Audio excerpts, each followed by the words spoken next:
২০১২ সাল থেকে টানা ৩ মেয়াদে বাংলাদেশ ক্রিকেট বোর্ডের সভাপতির দায়িত্ব পালন করছেন নাজমুল হাসান পাপন।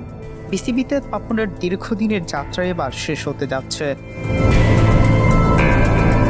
পদত্যাগ করে শেখ হাসিনা দেশ ছেড়ে পালানোর পরে থেকেই খোঁজ নেই বিসিবি সভাপতি নাজমুল হাসান পাপনের। জনমনে প্রশ্ন, কোথায় আছেন তিনি? ধারণা করা হচ্ছে সরকার পরিবর্তনের পর নাজমুল হাসান লন্ডনে চলে গেছেন। পাপনের অপসারণের দাবিতে এরই মধ্যে বেশ কয়েকবার আন্দোলন হয়েছে মিরপুরে।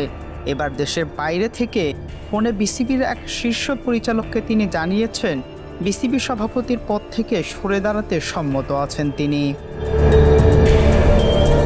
বিসিবির একটি সূত্র জানিয়েছে, বর্তমানে বোর্ডের যে কয়জন পরিচালক সক্রিয় আছেন তারা বর্তমান পরিস্থিতিতে নিজেদের করণীয় ঠিক করতে আলোচনায় বসেছিলেন। সেখানেই একজন পরিচালক সভার সবাইকে নাজমুল হাসানের এই ইচ্ছার কথা জানান।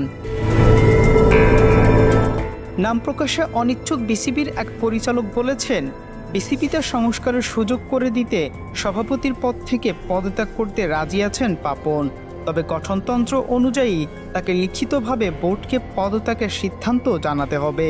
চিঠি পরে পরিচালনা পর্ষদের সভায় অনুমোদন করতে হবে। নাজমুল সাগর, স্পোর্টস মিরর।